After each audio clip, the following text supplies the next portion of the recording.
Salut chers amis, j'espère que vous allez bien. Alors continuons notre formation du logiciel de programmation des automates Schneider Electric Unity Pro. Et le thème de cette vidéo, je vais vous parler sur la partie variable qui est très importante au niveau de chaque logiciel de programmation. Donc si vous n'êtes pas encore abonné à notre chaîne, n'hésitez pas de cliquer sur le bouton rouge qui est juste après la vidéo, ainsi que activer la cloche de notification qui est juste à côté afin d'avoir tous nos tutoriels publiés sur notre chaîne. N'oubliez pas de me laisser vos questions sur les commentaires, partagez la vidéo et me laisser un like si vous voulez. Donc, comme vous voyez sur le slide, les données, soit on trouve les fonctions ou les variables. Donc, les variables, c'est le sujet de notre vidéo. C'est quoi une variable? Elle permet d'identifier des objets de données et son contenu est défini par le nom de la variable et le type. Donc, soit le type EDT, c'est pour une variable associée à un seul élément. Exemple, booléenne, entier, réel, un mot. Et les dérivés, le DDT, le type DDT, ou personnalisé pour une variable associée à plusieurs éléments. Exemple, souvent l'application, on peut considérer un type de données production journalière, donc qui définira un tableau de 12 entiers. Une variable utilisant ce type dérivé serait automatiquement constituée de 12 valeurs entières, donc plusieurs valeurs de plusieurs variables. Le input-output dérivé, le IO-DDT, donc pour une variable associée à plusieurs éléments d'un module d'entrée-sortie. Lorsqu'on dit entrée-sortie, ça veut dire un module physique. Par exemple, l'ensemble des éléments bit-mots nécessaires au diagnostic d'une voix analogique, une voix d'une carte analogique. D'accord. Continuons donc l'adresse d'une variable. Donc la variable, elle est définie par un nom, le type, son adresse, sa valeur initiale et le commentaire. Comme vous voyez sur la table des variables d'Unity Pro, le premier champ c'est le nom, le deuxième c'est le type, le troisième c'est l'adresse, le quatrième c'est la valeur initiale. Donc quand j'exécute l'automate la première fois, il prend la valeur initiale de la variable et le commentaire. Donc pour le type IODDT, c'est les types de données dérivées entrée-sortie. Pour les modules d'entrée-sortie, le DDT, comme je vous ai dit, type de données dérivées, il est soit une structure de variables, un ensemble de variables, ou un tableau, aussi un ensemble de variables sous forme de tableau. Et le EDT, c'est le type de données élémentaires, le standard. On trouve le format binaire, le BCD, les chaînes de 8, une chaîne de caractères, le réel, etc. Ils sont prédéfinis par une norme qui est internationale, c'est la norme IEC 1131-3. Donc le sujet de notre vidéo, on va se focaliser sur les variables élémentaires. Pour les types de variables, on a le type booléen. Il existe deux types de booléens qui sont sur Unity. Le type bool, c'est contient uniquement la valeur false ou true. D'accord? Et le type iboolean qui contient la valeur false et true aussi, mais aussi des informations concernant la gestion des francs. Si on veut faire un petit programme qui teste sur le franc, donc on est obligé d'utiliser le type ibool, pas le bool. D'accord? Par exemple, pour les bits internes %m, l'adresse %m, on utilise le type ibool. Un bit système %s, le bool. Bit extrait de mot, donc le booléen. Bit d'entrée physique, donc on utilise le ibool parce que on peut tester sur le franc montant d'une entrée physique.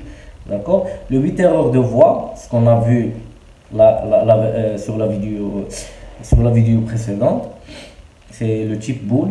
Et le bit de sortie ibool aussi parce qu'il est physique. D'accord. Le type entier, il existe 4 types entiers qui permettent de représenter une valeur dans les bases suivantes. Donc base 10, par défaut dans ce cas la valeur est signée ou non signée. Cela dépend du type de l'entier. D'accord. La base 2 c'est le binaire, la base octale et la base hexadécimale. Pour les types entiers signés codés sur les 16 bits. Donc la valeur de cette variable est entre -1032 768 à 32 1767. D'accord? Donc on a la partie négative et la partie positive. Le type entier double signé codé sur 32 bits. Le type entier non signé codé sur 16 bits, mais il est non signé, donc sa valeur elle va être entre 0 et 64 535. Donc il n'est pas signé, donc on néglige la partie négative et on décale x2 vers le positif. Et le double entier il est codé sur 32 bits, donc c'est normal. Non signé c'est la valeur 0 vers le double int signé x2. Le type time et il est représenté par un type entier double non signé UDINT. Il exprime une durée ou l'unité de temps est la milliseconde, ce qui représente approximativement une durée maximum de 49 jours. Donc les unités de temps autorisées pour représenter une valeur de type time sont le jour, l'heure, la minute, la seconde, la milliseconde. Donc vous voyez l'expression d'une variable de type time. Donc on fait toujours t, préfixe du type time, donc après un dièse et la valeur, juste après la valeur on met la base du temps, soit si ms donc millisecondes, si s donc secondes, m minute, h heure, d le jour. Donc je vais vous faire un petit rappel sur le format Binary Coded Decimal, le BCD. Donc le format BCD a pour objectif de représenter la valeur décimale comprise entre 0 et 9. Donc afficher 7 segments par exemple de chaque digit sur 4 bits quartet codé en binaire. Donc voilà, si vous voyez donc le code en BCD, le 0 c'est une suite de 4 zéros. Le 1 c'est une suite de 3 zéros et le quatrième c'est 1. Donc le 2, si on traduit ces valeurs binaires en décimales, on va trouver la même chose. Suite à votre demande, je peux vous faire des tutoriels sur la conversion du binaire vers le décimal ou le décimal vers l'hexadécimal. Je peux le faire, donc laissez-moi des commentaires si vous voulez des tutoriels dans ce sens. D'accord? Et le type date, il est codé sur format de 32 bits et contient les informations suivantes: l'année, le mois et le jour. Ils sont codés pour l'année c'est 16 bits. Le mois c'est 8 et le jour c'est 8 aussi. Le type time of day, donc le type time of day il est codé sur un format de 32 bits et contient les informations suivantes: l'heure est codée sur 8 bits, les minutes sont codées sur 8 bits, les secondes sont codées sur 8 bits aussi.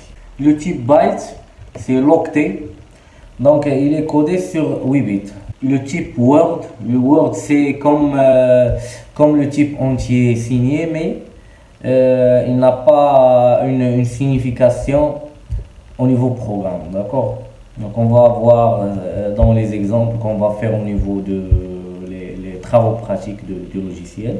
Donc il est codé aussi sur 16 bits, comme le type entier. Le double word, c'est le double... voilà, il est codé sur 32 bits, donc comme le double entier. Le type string, c'est le format chaîne de caractères. Il permet de représenter une chaîne de caractères ASCII. Chaque caractère est encodé sur un format de 8 bits. Le type réel, le format réel, c'est comme le flottant, float, si vous voyez au niveau de Siemens ou d'autres marques. Donc, il utilise float, donc le float c'est l'équivalent de réel au niveau Unity Pro. Il est codé sur un format de 32 bits, ce qui correspondant à des nombres flottants, voilà, simple précision.